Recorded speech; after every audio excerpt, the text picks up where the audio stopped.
앞뒤 사람 인사합시다. 사랑하고 존경하고 감사합니다. 예. 이제 많은 분들이 이제 예배를 참석하셔서 자리가 많이 이제 부족할 정도로 많이 회복하셔서 너무 감사하고요. 최선을 다해서 예배에 참석하시고 사모하신 우리 성도들이 됐으면 좋겠어요. 6월 첫째 주부터는 이제 오후 예배도 시작하고, 그 다음에 이제 찬양대도 시작을 합니다. 여러분 개인 위생이나 안전 잘 여러분 챙기시고 예배에 참석하는데 열심을 내시는 우리 성도들이 됐으면 좋겠어요. 우리가 지금 코로나19 사태를 지금 지나가고 있습니다. 많이 여러 가지로 이제 성도들이 일상생활이 돼서 뭐 손 씻는 것이나 마스크 착용하는 것이나 뭐 사람들 간에 거리 두는 것 이런 등등의 것이 이제 일상화되어 있는 대단히 우리의 생활이 많이 바뀌었죠. 이런 이제 일상을 살고 있습니다. 교회도 이 코로나19 사태를 지나는 과정에서 새로운 어떤 예배 형태들이 이제 교회 안에 접목이 됐던 것도 아마 여러분이 잘 알고 있을 겁니다. 그래서 저희 교회도 교회를 나오지 않는 그런 때가 있었지 않습니까? 지난 시간에 저는 이제 가나안 성도라는 그런 단어들을 제가 설명을 한 적이 있어요. 왜 가나안 성도냐? 그러면 이 가나안이라는 말을 거꾸로 해서 안 나가 성도다. 안 나가. 교회를 안 나간다. 그런 이제 요즘 유행하는 말이다. 물론 과거에서부터 계속 많이 불려져 왔어요. 그런데 요즘은 되게 심각하게 이 문제가, 이 가나안 성도의 문제가 좀 올라오고 있거든요. 자신을 기독교인이라고 당신 종교가 뭐냐? 기독교인이라고 말을 합니다. 그런데 실제로는 교회는 나가지는 않아요. 그럼 교회 안 나가고 뭐 하냐? 집에서 예배를 드립니다. 집에서. 어떻게 예배 드리느냐? 뭐 한국에 있는 또 외국에 있는 되게 유명한 목사님들이 인도하시는 그 예배 실황을 가정에서 그대로 전송받아서 예배를 드리는 거예요. 그래서 헌금은 또 그 교회에 송금을 하는 경우도 있겠고, 또 이웃에 꼭 필요한 곳에, 또 어려운 곳에, 꼭 요긴하게 쓰일 곳에 드리는 거예요. 그것뿐만이 아니라 자기의 힘이 크든 작든 간에 필요로 하는 곳이 있다고 한다면 가서 자원봉사하는 거예요.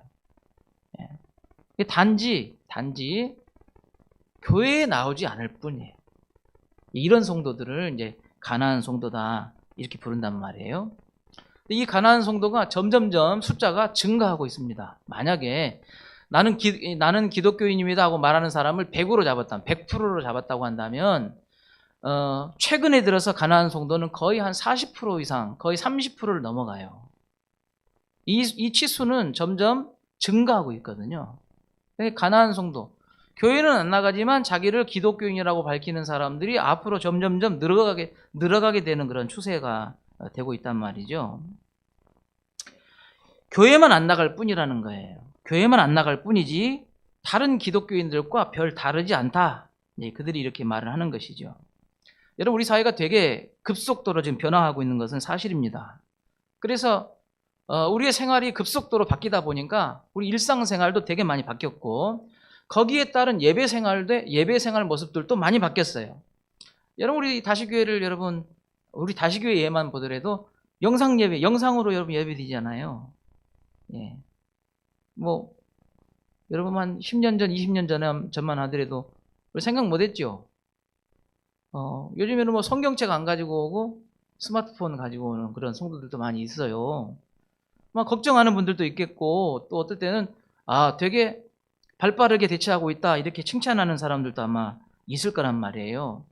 여러분, 이렇게 영상으로 화면을 띄우니까 목사님 얼굴도 크게 보이고, 또 성경도 띄워주고, 그렇지 않아도 눈도 침침한데 우리 다시교회 성도들한테는 너무 최적이에요. 최적. 글씨도 크고, 또 다시교회 목사님은 설교할 때 그림도 보여주잖아요. 동영상도 보여주고. 이게 되게 유용해요. 그래서 성도들이 신앙생활 하는 데에 좀 적지 않은 도움을 주고 있는 것도 지금 영상 예배의 사실인데, 과거 몇십 년 전만 하더라도 이건 뭐 생각할 수도 없는 그런 일인데 우리의 생활이 바뀌다 보니까 예배 생활도 많이 바뀌고 있다는 것이 이제 현실인 것 같습니다.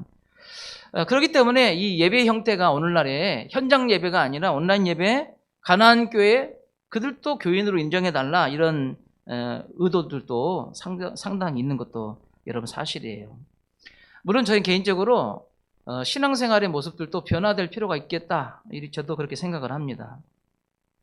그런데 변화되는 측면이 교인들이 좋아하고 성도들이 좋아하고 또 성도들이 이렇게 바뀌는 방식이 편리하기 때문에 좋다. 예. 여러분 성도들도 좋아하고 편리해요. 그래서 예배가 이런 식으로 바뀌는 것도 좋은 측면이 있다. 더 좋겠다. 그렇게 생각할 수도 있을 겁니다. 그러나 반대로 성도들이 싫어하거나 꺼려하는 불편한 것이 많기 때문에 어떤 성도들의 생활을 좀 바뀌는 이 부정적인 측면도 있을 거라고 생각을 합니다. 중요한 것은 이것이에요. 예배 형태가 예배 생활이 바뀔 수 있어요. 그런데 성도들이 좋아하고 성도들이 편리하기 때문에 그들 바뀌고 성도들이 싫어하고 꺼려하면 그거 하지 말자. 이런 기준이 아니라 예배의 중심은 성도가 아니라 하나님이십니다. 우리 성도들이 이걸 기억하셔야 돼요. 예배의 중심은 성도가 아니라 하나님입니다. 성도들이 편하고 익숙하고 좋기 때문에 바뀌어지고 성도들이 불편하고 거추장스러우니까 바꾸자. 여기에서 예배 형태가 나오는 것이 아니라 예배는 하나님이 중심이기 때문에 하나님께 드리는 것이 예배이기 때문에 예배 속에는 무엇을 우리가 더 관심을 줘야 되냐면 어떻게 하면 우리의 예배의 형태가 하나님이 가르치시고 그것을 실천하려고 할 때 그것을 위해서 어떻게 더 바꿀 것인가 말이에요. 이게 더 중요하다 말이에요. 자, 예를 들자면 여러분 우리는 성도들이 생각할 때 되게 불편하고 귀찮은 것이지만 그 불편하고 귀찮은 방식이 하나님의 뜻이나 하나님의 말씀을 실천하는 일에 훨씬 더 그 귀찮은 방식이지만 더 낫다 할 때는 그것을 지키고 있는 것이 더 낫지 않겠냐. 그런데 우리가 그동안에 전통적으로 해온 것이지만 하나님의 뜻과 하나님이 실천하는 그 일에 이렇게 바꾸는 것이 더 잘 받들어내는 것이라고 한다면 과감하게 변화해야 될 필요가 있겠다. 이런 의미에서 예배 생활은 변화가 필요하다.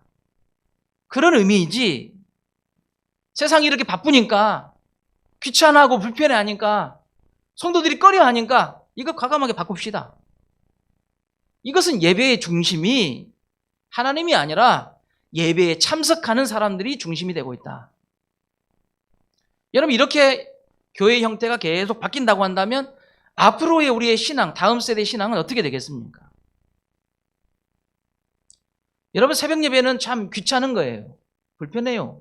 목사님 저도 새벽 예배 시간 맞춰놓고 잠을 자잖아요. 깊은 잠을 못 자요. 제가 보통 4시에 일어나거든요. 깊은 잠을 못 잡니다. 딱 얼굴 보세요. 잠 많이 자겠습니까? 조금 자겠습니까? 잠을 많이 자게 생겼잖아요. 눈을 봐요. 원래 졸린 눈이잖아요. 예? 되게 잠이 많은 사람이에요. 저희 아버님이 제가 전도사로 사역 나갈 때 항상 걱정하시는 것이 그거였어요. 어떻게 새벽 예배 할래? 저희 어머니 아버지는 새벽 예배 실수로 한번 빠지신 분이거든요. 어떻게 새벽 예배 할래? 그럼 제가 뭐라고 하는지 아세요?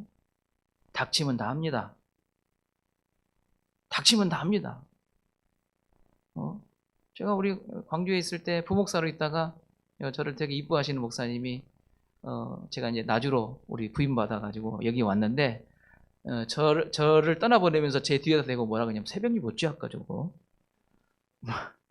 제가 부목사인데도 새벽 예배를 가끔씩 다 잘 빠졌단 말이에요. 아이고 새벽 예배 참 힘듭니다. 앞에 나오려면. 어떤 부목사님은요 새벽 예배 운전하는데 너무 운전을 빵꾸 내면 안 되잖아요. 그러니까 제일 첫 번째 코스에다가 그 전날 가가지고 거기서 아침에 잔대 차 받쳐놓고. 여러분 사위 중에 여러분 아들 중에 부목사님 중에 그렇게 하신 분이 계실 거예요. 이 새벽 예배 해야 돼요 말아야 돼요 이거. 꼭 새벽에 해야 됩니까? 저녁에 하면 안 됩니까? 예? 우리 다시야 일찍은 주무시고 일찍 일어나시니까. 다시 분들이야 일찍 주무시고 아침 일찍 일어나시거든요. 도시 사람들은요. 늦게 자고 늦게 일어납니다. 도시 사람들은. 12시, 1시 돼도요. 저녁 12시, 새벽 1시만 돼도 사람들이 막 북적북적 대요. 저 첨단에만 가봐요. 새벽 4시, 5시까지 사람들이 돌아다닙니다. 그때 나는 뭐 할까 한데? 차량 운행했지. 나는 차량 운행한다고, 새벽 차량 운행한다고 돌아다니는데, 돌아다니는 사람들이 운동한다고 나오는 사람, 저녁 늦게까지 놀다가 집에 아직까지 안 들어간 사람이 도시에 가면 많아요. 아, 그러니까, 이 새벽에 나와서 어떻게 기도하니? 저녁에 차라리 기도하는 게 더 수월하 해. 어떤 분들은 농사가 이제, 우리 새벽 예배 지금 5시에 새벽 예배 하거든요. 5시에 새벽 예배 하고 설교 딱 끝나잖아요. 동터버렸어요. 헌해.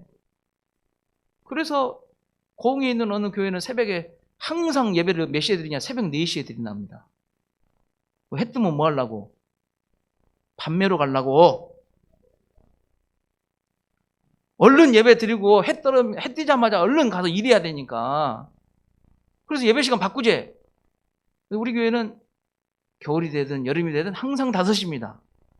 어떨 때는 새벽 예배 끝나고 나가면 부끄러워. 하도 해가 높이 떠가지고. 그 정도로 그냥 때에 따라서 5시에도 드릴 수 있는 것이고 4시에도 드릴 수도 있는 것이고. 광주에서 제가 사역할 때 그 교회는 새벽 예배가 1부, 2부가 있었어요. 1부, 2부 예배. 1부는 연세 드신 분들, 좀 일찍 일어나신 분들 때문에 1부 예배 드리고, 2부 예배 드리는 젊은 사람들이 예배 드리고 출근하라고 2부 예배 드려요. 새벽 예배 1부, 2부 들어보셨습니까? 1부 예배, 2부. 그럼 어떤 분들은 꼭 저렇게까지 할 필요가 있겠나? 그렇지만 아까 제가 말씀드렸잖아요. 교회라는 것은 하나님의 뜻을 받들어내는 것이 교회인데, 어떻게 하면, 어떤 방식이 우리가 편하고 즐겁고 익숙하고를 떠나서 어떻게 하는 것이 하나님의 뜻을 더 받들어낼 수 있겠나? 더 효과적으로, 더 합리적으로 받들어낼 수 있겠나? 거기에 대한 고민을 하고 나오는 것이 신앙생활이라는 것을 여러분 기억하시기 바랍니다. 우리 다시교회는 변화가 필요해요. 어떤 변화입니까? 우리 모두가 다 즐거운 변화가 아니라, 즐겁고 기뻐하는 변화가 아니라 하나님의 뜻을 어떻게 효과적으로 받들어낼 것인가에 대하여 불편한 것이 있으면 개선하고, 막힌 것이 있으면 뚫어내고, 좀 귀찮아도 더 참여하고, 이렇게 나아가는 것이 앞으로 시대에 교회가 하나님의 뜻에 맞게 반응하는 그런 교회다. 그렇게 말할 수가 있어요. 온라인 예배도 한 형태라고 그렇게 말할 수가 있습니다. 여러분, 온라인 예배는 지식 전달하는 데는 되게 유용해요. 여러분, 말씀을 이렇게 동영상 띄우고 사진 띄우고 그러니까 그렇게 하지 않을 때보다 훨씬 더 잘 들어오죠? 그렇지 않아요? 잘 안 보이십니까? 잘 보여요. 훨씬 더 예전에는 예배 시작하기 전에 이미 다 주무신 분도 많이 있어. 근데 이걸 막 틀어줘. 잠잘 틈이 없네. 왜? 딱 틀어놓으면 고개 숙이고 있다가 봐야 되는데, 주무신 분은 계속 이렇게 밑으로 속이고 계시거든. 티가 나버려, 이제. 그러니까 쳐다봐야 되잖아요. 또, 예배 집중력이 잘 돼요. 고개 숙이면, 우리 아이들한테도 제가 항상 그렇게 가르치거든요. 설교할 때 고개 숙이면 애들이고 어른이고 다 똑같아. 비슷한 현상. 예. 어떤 현상이 나와요? 전라도 말로 해찰했어. 애들도 예배 드리다가 고개가 숙여지면 해찰해. 어른들도 똑같아. 비슷합니다.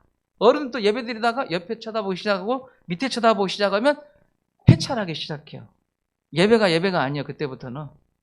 그런데 영상으로 이렇게 화면 해서 성경 띄워놓고 사진도 보여주고 뭐 정리해서 요약 정리해서 막 띄워주니까 보고 있어요. 훨씬 더 집중력이 좋아요. 좋은 면이죠. 하나님 말씀에 집중한다는 건 좋은 거예요. 그러나 여전히 온라인 예배에 문제가 있습니다. 어떤 문제예요? 온라인 예배, 혼자 예배 드리니까, 가정에서 예배 드리다 보니까 집중력이 떨어져요. 확실히 떨어집니다. 우리가 현장 예배를 중단하고 온라인 예배로 송출한다고 하니까 우리 성도들이 한 번은 너무 신기하대. 한 번, 두 번은 너무 신기하대. 그래서 목사님 TV로 보니까 목사님 너무 좋읍니다. 목사님 우리 교회가 이렇게 발전해 버렸어라. 그러면서 좋아하시더라고. 그런데 세 번, 네 번 하다 보니까 자기도 알아. 뭔가 문제가 있는 거야. 어떤 문제예요? 들이다가 잡으러? 밥 해부러 막? 라면 끓여불고 막? 예배 드리다가? 갑자기 오줌 매려면 오줌 싸러 가버려? 막 이렇게 해버려, 이렇게. 현장 예배에서는 상상할 수도 없는 일이 가정 안에서 온라인 예배를 드리다 보니까 잠깐만 있어봐. 드리고 있다가 허리가 아픈데? 누워. 나 잘하고 많이 하다가 눈 떠보니까 축도 예배네? 뭐 이런 일들이 이제 온라인 예배 속에서 나타나요. 여러분, 요즘에 이제 대면 수업이 지금 거의 뭐 이루어지지 않잖아요. 아이들 학교 안 가고 집에서 공부하거든요. 물구나무 서서 수업을 들어요. 지루하니까 몸살을 해요. 막 몸에 뭐가 기어다닌가 봐. 막 그걸 띠니라고 막 몸에다 비볐어. 막 벽에다가 막 비비고 꼬고 막 이렇게 해요. 그리고요, 틀어놓고 게임하고 있어, 애들이. 이렇게 수업 틀어놓고 게임하고 있어. 이게 여러분, 온라인 예배라는 게 장점도 있지만 되게 단점도 있는 거예요. 안 나간 성도들이, 가난한 성도들이 가정에서 예배드린다고 하는데 그 예배에 되게 큰 결함들이 많이 있다고 말이죠. 이런 것들이 증가되고 있지만 실제로 온전한 예배가 과연 이루어질 수 있을까에 대한 의문들은 계속 지금 제기되고 있는 현실입니다. 또 한 가지 큰 이 온라인 예배에 문제가들이 있습니다. 어떤 문제냐? 교회 공동체의 특성들을 담아내지 못해요. 여러분, 교회 성도라는 게 뭡니까? 하나님께서 세상에서 불러내어 모은 곳이에요. 그러니까 여러분, 성도라는 것은 공동체를 말합니다. 우리는 그동안에 어둠에 속한 세상에 살았어요. 하나님께서 불쌍히 여기시고 우리를 거기에서 건져서 우리를 끌고 와서 이곳에 모은 거예요. 이게 공동체입니다. 이게 교회입니다. 이 공동체라는 것은, 교회 공동체라는 것은 서로 연대한다, 모인다 하는 것이에요. 그런데 온라인 예배는 성도들과 성도들 사이에 이 연대, 공동체 의식이 떨어질 수밖에 없어요. 모이지 않으니까요. 예배소서 2장 21절 22절 말씀 읽겠습니다. 그의 안에서 건물마다 서로 연결하여 주 안에서 성전이 되어가고 너희도 성령 안에서 하나님이 거하실 처소가 되기 위하여 그리스도 예수 안에서 함께 지어져 가느니라. 아멘. 여러분, 구원받은 성도는 자기 자신이 성전이라는 것을 말씀하셨어요. 네가 성전이다. 예수 그리스도가 네 안에 있다면 네가 성전이다. 그러니까 어떤 사람들은 이 말씀을 잘못 해석해서 내가 성전이니까 내가 어디를 가든 어떤 시간에 가든 예배하는 것이 하나님 앞에 가능하다. 맞습니다. 그러나 성경은 다른 면에서 이 내 자신이 성전이라는 것을 더 보충 설명하고 있어요. 그것은 뭐냐면 하나님의 성전은 함께 지어져 가야 된다는 것을 강조하고 있어요. 함께 지어져 가야 된다. 서로 건물과 건물들이 서로 연결하여 함께 성전이 돼야 된다. 여러분, 공동체를 말하고 있다 그 말이에요. 예배소서 2장 21절 22절 말씀은 건물마다 서로 연결하여 나는 이 부분, 저 사람은 저 부분, 이 사람은 이 부분이 서로 연결되어야 하나의 건물이 이루어진 것처럼 교회 공동체도 성도 한 사람 한 사람이 서로 연결하여 연합을 이룰 때 거룩한 교회로 성장한다. 이렇게 지금 가르치고 있다 그 말이에요. 그래서 마지막 말씀 22절 제일 끝자락에 보니까 예수 안에서 함께 지어져 간다. 지어져 간다. 여러분, 지어져 가는 거 혼자 할 수 없잖아요. 함께 지어져 가는 것은 함께 하지 않으면 안 되는 일이에요. 마지막 여러분, 세 번째로 점점점 가난한 성도의 이 예배 형태가 문제가 되고 있다는 것 중에 한 가지는 이 성도들의 영적인 성장과 성숙의 부분입니다. 이 성장과 성숙의 부분에서는 서로 교류하는 의미가 있어요. 서로 주고받는 거예요. 지난번에도 제가 여러분 말씀드렸지만, 제가 처음, 전도사로 처음 부임할 때가 제가 22회 전도사 부임을 했어요. 그러니까 뭐 거의 한 27년, 제가 지금 부교육자 생활까지 해서, 지금 생활을 하는데, 그동안에 교회에서 많은 성도들을 만나는 성도가 얼추 잡아 세어보니까 한 3,000명 됩니다, 제가. 여러 교회, 여기 교회, 저기 교회 다니면서 함께 하나님의 교회를 섬겨왔던 성도들이 한 3,000명 이상이 돼요. 여러분 얼마나 별의별 사람이 많겠어요. 그거 한번 이야기하자면요, 몇 날 며칠을 아마 별 이상한 사람들 다 이야기하자면 아마 몇 날 며칠 걸릴 거예요. 참 희한한 사람도 많이 있고 감동적인 사람도 많이 있고 정말 우리를 부끄럽게 하는 사람도 많이 있지만 이해 안 가는 사람도 되게 많아요. 예. 그런 사람들과 함께 하나님의 교회를 섬겨오면서 제가 여기까지 왔어요. 그러니까 여러분, 제가 만약에 내가 보기 좋아하는 사람, 내하고 마음에 맞는 사람, 내 속을 꼭 알아주는 사람하고 신앙생활을 쑥 했으면 저는 좋은 목사 못했을 겁니다. 좋은 목사가 못했을 거예요. 나랑 안 맞는 사람, 내 속을 못 알아주는 사람, 나의 마음을 찌르는 사람, 그런 사람과 함께 교회 공동체 안에서 기도하면서 양보해가면서 이해해가면서 오히려 어떨 때는 내가 잘못한 것이 많아 하고 내 자신을 자책하면서, 그러면서 우리의 이 그리스도 안에서 하나님의 백성으로서의 성숙과 성장을 함께 경험하는 거예요. 예. 여러분, 유능한 뱃사공은 거친 파도가 유능한 뱃사공을 만드는 거예요.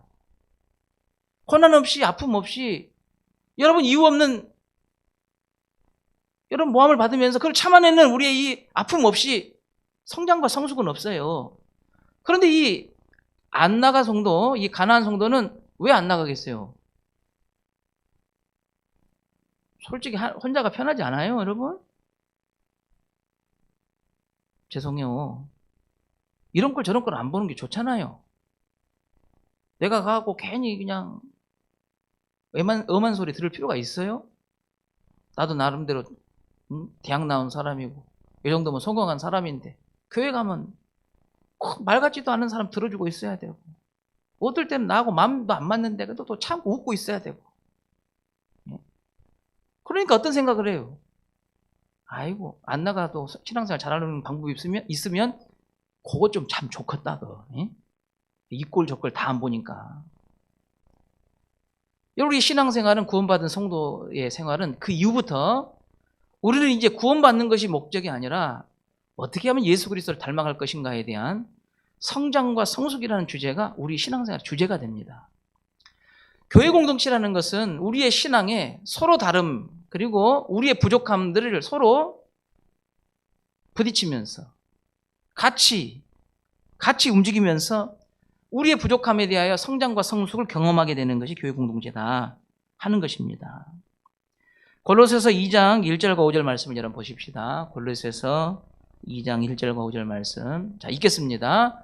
내가 너희와 라오디게아에 있는 자들과 물은 내 육신의 얼굴을 보지 못한 자들을 위하여 얼마나 힘쓰는지를 너희가 알기를 원하노니, 이는 그들로 마음의 위안을 받고 사랑 안에서 연합하여 확실한 이해의 모든 풍성함과 하나님의 비밀인 그리스도를 깨닫게 하려 함이니, 그 안에서 지혜와 지식의 모든 보화가 감추어졌느니라. 이어집니다. 내가 이것을 말함은 아무도 교묘한 말로 너희를 속이지 못하게 하려 함이니, 이는 내가 육신으로는 떠나 있으나 성령으로는 너희와 함께 있어 너희가 질서 있게 행함과 그리스도를 믿는 너희 믿음이 굳건한 것을 기쁘게 봄이라. 아멘. 바울이 이 골로새 교회를 향해서 성도들에게 있어서 성숙과 성장에 대하여 중요성을 강조하고 있는 것이에요. 예. 이 교회 공동체라는 것은 혼자서는 알 수 없는 성숙과 성숙을 증가시킵니다. 우리 구원받은 성도들의 목표는 성장과 성숙에 있어요. 그런 의미에서 온라인 예배나 또 가나안 성도의 신앙은 한국교회나 하나님께서 말씀하시는 신앙의 풍성한 것을 담기에 부족하다. 여러분, 그렇게 우리 성도들이 이해하셨으면 좋겠어요. 2012년과 2015년에 조사한 이 교회 실태 조사의 내용들을 지난주에 제가 보여드렸어요. 2012년도에 보면 교회를 안 나가는 이유에 대해서 1번, 2번, 3번 쭉 썼어요. 게을러서, 직장 문제, 가정 문제 이렇게 썼어요. 2012년도를 제가 가만히 이렇게 내용을 보니까요, 어떤 느낌이 제일 강하냐면요, 그때는 교회를 안 나가는 것이 바르지 못하다는 인식이 좀 있었던 것 같아요. 그런데 나가야 되는데 내 상황이 부득이한 상황이 발생한 거예요. 나가야 되는데 내가 게을러서 내가 문제인 거예요. 못 나갔어. 나가야 되는데 나가고 싶은데 직장이 주일날 가야 돼. 그래서 가고 싶은데 너무 내가 미안하고 내 신앙이 이렇게 하면 안 되겠다 싶은 거예요. 가정 등등의 문제로. 그런데 5년이 지나고 난 다음에 3년이 지나고 난 다음에 2015년도에 조사를 했더니 가나안 성도가 2배 이상 증가를 하고 있고 그 이유도 왜 안 나갑니까? 하고 물어봤더니 내용도 뭐라고 해놨어요? 첫 번째가 얽매이기 싫어서요. 얽매이기 싫어서. 두 번째, 목회자들에 대한 실망. 세 번째, 교인들이 문제가 있다 이거예요. 그럼 여러분 15년도에 조사한 그 핵심 내용이 뭘까요? 예전에는 신앙생활을 해야 되는데 내 상황이 어쩔 수 없는 상황이 있기 때문에 못 나갑니다 하는 이 주장이 더 강했다면 2015년도에 이 내용은 이유가 뭐냐? 이건 내가 선택한 거라는 거예요. 내가 선택한 거요. 나가든 안 나가든 내가 알아서 하는 것이지 뭐 그렇게 말이 많아요. 내 발 가지고 내가 가지. 안 가면 그만 아니요? 근데 꼭 굳이 나와라 마라 해라 어쩌라 그렇게 할 필요가 없잖아요. 내 인생은 내 거란 말이요. 당신이 대신 살아줄 것도 아니잖아요. 기도도 내가 하지 당신이 하요. 내가 선택할 문제라는 건데 왜 자꾸 네가 강요하냐는 거예요. 오늘날의 세태를 가만히 여러분 보십시오. 오늘날의 세태가 그대로 신앙생활 안에 그대로 지금 가미되고 있는 거예요. 녹아지고 있는 거예요. 하나님도 내가 선택하는 거지. 하나님 내가 믿는 것이, 내가 믿으면 믿는 것이지. 안 믿으면 그만이고. 오히려 이제는 내 자신의 선택에 의해서 하나님도 믿을 수도 있고 안 믿을 수 있고 있는 이런 상황이 돼요. 예전에는 어떤 형태였냐. 하나님은 살아계시고 믿고 안 믿고는 너의 선택이지만 하나님은 살아계신다는 개념이 더 강했다 그 말이에요. 과거에는. 오늘날에는 죄송해요 이런 표현에서 사람들이 너무 똑똑해졌어요. 야무러졌어요. 너무 머리도 커져가지고 하나님도 함부로 못해 이제는. 머리가 그 정도로 커져버렸어요. 하나님도. 여러분 자식들이 성장하고 크면 부모도 어떻게 말 못하잖아요. 그잖아요. 이제 오히려 부모님이 자식들 눈치 볼 때도 있잖아요. 아들이 크니까 딸들이 크니까 미안하니까 말도 못하고. 오늘날의 교회의 형태가 그렇게 됐어요. 이제는 하나님이 오히려 성도 눈치를 봐야 돼. 바쁘냐? 이번 주에는 오겠냐? 하나님 내가 바쁘단 말이요. 내가 때가 되면 갈 텐께 하나님. 또 어째 오겠냐? 오늘 겁나 어제 저녁에 내가 너무 늦게 놀아가지고 늦게까지 놀아가지고 피곤해 보네. 오늘은 좀 쉴라요. 다른 큰 교회 목사님이 하는 거 내가 설교 이렇게 들어다가 이렇게 오늘은 그렇게 좀 대처 안 되겠습니까? 어쩌 것이냐? 그래야지. 오히려 이제 하나님이 재미가 하나도 없다니까요. 요즘에는. 이제 신앙생활이 역전이 돼버렸어요. 과거에는 하나님이 내 인생의 공급자고 하나님 없으면 못 사는 그런 신앙 형태였다면 오늘날의 형태는 내가 주인이요. 언제든지 내 마음대로 할 수 있는 거예요. 그러니까 시간도 내가 시간 되면 하나님 갈 거고 내가 필요하다면 헌금도 할 거고 내가 제일 적당한 시간에 알아서 봉사할 테니까 두말하지 마시오. 이런 형태로 우리의 신앙이 지금 계속 변화되고 있는 그런 형태라고 하는 것입니다. 여러분 오늘 말씀을 보면 읽으신 말씀 보면 마지막 끝날에 고통하는 때가 이른다고 말씀하시고 끝날에 나타나게 될 여러 가지 사회 변화에 대해서 말씀이 쓰여지고 있어요. 여러분 화면을 보시면 디모데후서 3장 2절 말씀을 읽겠습니다. 사람들이 자기를 사랑하며 돈을 사랑하며 자랑하며 교만하며 비방하며 부모를 거역하며 감사하지 아니하며 거룩하지 아니하며 1절부터 5절까지 앞으로 사회의 여러 가지 다양한 변화에 대해서 예측한 거예요. 이 말씀은 언제 쓰여졌냐면 지금으로부터 약 2000년 전에 쓰여졌어요. 바울이 이 말씀이 쓰여지기 전에 이미 바울보다 먼저 난 선생들, 사회학자들이 바울이 주장한 마지막 때 일어날 여러 현상에 대해서 예언한 내용들이 있습니다, 실제로. 그래서 어떤 사람들은 바울이 그런 책들을 인용을 해가지고 성경에다 써놨다, 그렇게 주장하는 사람들도 있어요. 그러나 우리 성도들이 잘 아시는 바처럼 바울을 쓰게 하시는 분, 바울이 성경을 쓰게 하시는 분은 하나님이십니다. 바울이 쓴 여러 서적들과 성경을 보면요, 바울의 지식과 경험에서 나올 수 없는 것들이 바울을 통해서 흘러가고 있어요. 결국 바울의 뒤에는 하나님이 계신다는 것이고, 장차 2000년 후에 어떤 일이 벌어질지 바울은 모르지만 하나님은 아시기 때문에 바울의 입과 지식을 빌어서 미래에 대하여, 변화될 세상에 대하여 말씀하신 내용이 고린도후서 3장 1절부터 5절까지의 내용이라는 것이에요. 우리 성도 믿음으로 받으시기 바랍니다. 저는 이 사실을 교육조사 나가서 이 말씀을 볼 때 깜짝 놀랐어요. 너무 신기한 거, 무서운 거예요. 왜? 2000년 전에 하나님께서 성경에 기록된 내용이 오늘날 왜 그렇게 똑같이 이렇게 되고 있느냐 하는 거예요. 역시 하나님은 전지전능하시는구나. 역시 하나님은 시간과 공간을 초월하여서 아시고 우리에게 말씀하시는 거구나. 이 말씀을 들을 때 너무 전율이 올 정도로 하나님이 두렵고 하나님을 믿기를 잘했고 마음이 두려운 마음이 들더라고요. 여러분, 이 말씀을 우리가 정리해 보면 먼저는 가치관의 변화가 마지막 때 일어난다고 말씀하고 있어요. 여러분, 어디에 가치를 두느냐 이거예요. 가치를 어디에 두느냐? 그럼 어디에 가치를 둬요? 자기를 사랑하는 것과 돈을 사랑하는 것에 가치를 둔다는 거예요. 앞으로의 세상은 점점 더 자기를 사랑하는 것에 가치를 둬. 그리고 돈을 사랑하는 것에 가치를 둬. 이런 가치관의 변화가 나와요. 두 번째로는 일상생활의 변화에 대해서 말씀하고 있습니다. 2절 말씀을 우리 다 함께 읽겠습니다. 사람들이 자기를 사랑하며 돈을 사랑하며 자랑하며 교만하며 비방하며 부모를 거역하며 감사하지 아니하며 거룩하지 아니하며.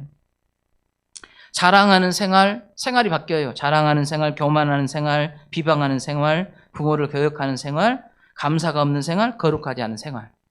점점 시대가 점점 앞으로 우리의 자녀들 세대, 손주들 세대는 이렇게 더 이게 심각해지는 거죠. 이게 왜 이런 일이 벌어져요? 이게 마지막 때인 거예요. 주님이 오실 때 가까운 시대에 나타나는 특징들이라는 거예요. 이게 마지막 인격의 변화가 또 나옵니다. 3절과 이하의 말씀을 읽어보겠습니다. 무정하며 원통함을 풀지 아니하며 모함하며 절제하지 못하며 사나우며 선한 것을 좋아하지 아니하며 배신하며 조급하며 자만하며 쾌락을 사랑하기를 하나님 사랑하는 것보다 더하며 경건의 모양은 있으나 경건의 능력은 부인하니 이 같은 자들에게서 네가 돌아서라. 무정, 원통함을 풀지 않음, 모함, 무절제, 사나움, 선한 것을 좋아하지 않음, 배신, 쾌락, 외식. 여러분 9시 뉴스를 보고 있는 것 같지 않습니까? 어제 나온 9시 뉴스를 보는 것 같아요. 어제 나온 9시 뉴스를 보는 것 같은 내용이 2000년 전에 하나님께서 이 시대를, 성도를 향하여서 이 말씀을 하고 있다고 말이죠. 하나님께서 마지막 때에 사회가 가면 갈수록 하나님 앞에 준비해야 될 믿음의 성도들의 신앙이 점점점 변질되는 그런 시대. 아니, 하나님을 믿지 않는 사람조차도 그들의 생활과 모든 가치가 다 뒤집어지는 그런 시대. 그런 시대가 이제 오늘날 우리가 살아가는 그런 시대라고 말씀하고 있잖아요. 일상이 이렇게 살다 보니 하나님을 주인으로 사는 인생이 점점점 문제가 될 수밖에 없다는 거예요. 신앙생활이 여러분 뭐예요? 하나님이 내 인생의 주인으로 알고 사는 것이 신앙생활이에요. 근데 우리 사회가 이런 식으로 자꾸 바뀌다 보니까 이제는 그런 생활 속에 살다 보니 하나님을 내 인생의 주인으로 모시는 것이 이상하게 된 거예요. 이제. 오히려 내 자신이 인생의 주인으로 사는 게 익숙해지고 그게 당연해지고 똑똑해 보이고 되게 현명해 보이고 잘 배우고 유식한 것처럼 보이는 거예요. 내가 알아서 할게요. 간섭하지 마세요. 할 때 되면 다 합니다.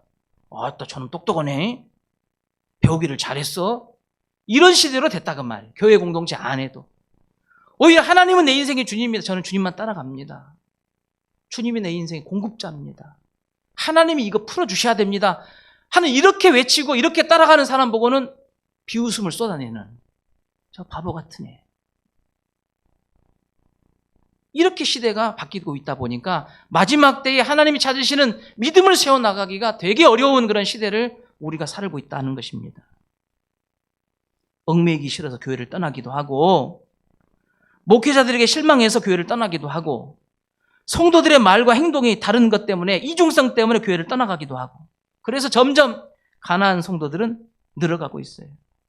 마지막 때에 고통하는 때를 살아가는 성도들이 과연 이렇게 시간이 지나가서야 바른 신앙을 할 수 있겠습니까? 사랑하는 성도 여러분, 신앙생활은 열심히 하는 것도 중요해요. 신앙생활을 열심히 하는 것도 중요하지만 그보다 더 중요한 것은 신앙생활은 바르게 하는 것이 중요해요. 신앙생활을 열심히 하는 것도 중요하지만 그보다 더 중요한 것, 아무리 열심히 해도 바르지 않은 것은 틀린 거예요. 아무리 열심히 해도. 이 교회 공동체 안에서요, 우리 교회가 그런 게 아니라 다른 교회 성도들을 많이 이제 보면서요, 되게 열심히 하는데 바른 것은 아니야. 바르게 하진 않아. 이 바르게 한다는 게 뭐예요? 하나님의 뜻대로는 안 해. 근데 열심히 해. 아주 열심히 해. 그 누가 말 못해. 하도 열심히 하니까. 그런데 하나님의 뜻대로는 안 해. 열심히 하는 것이 중요한 게 아니라 바르게 하는 게 중요해요. 하나님의 뜻대로, 주님이 원하시는 대로. 우리 다시교회 성도들은 하나님의 특별한 사랑을 받고 여기에 나온 분들입니다. 그렇기 때문에 교회 공동체를 통해서 우리 신앙이 성장하고 성숙한다는 이 사실을 여러분 흔들림 없이 믿기를 바랍니다. 하나님의 뜻을 힘차게 받들어내는 것이 교회의 바른 본분입니다. 점점 시대가 바뀌고 생활이 나아질지 모르지만 우리의 신앙도 하나님이 기뻐하시는 방향으로 점점 변화될 필요가 있습니다. 앞으로 우리 다시교회 성도들은 모이는 일에 사명감을 가지시고, 이 모였을 때 주님께 주시는 은혜와 축복이 예배 가운데 우리에게 흘러오고 있다는 분명한 사실을 기억하시고, 모일 때에 하나님께 주시는 이 놀라운 은혜와 축복을 마음껏 누리시는 우리 다시교회 모든 성도들이 되시기를 주의 이름으로 축원합니다. 기도하겠습니다.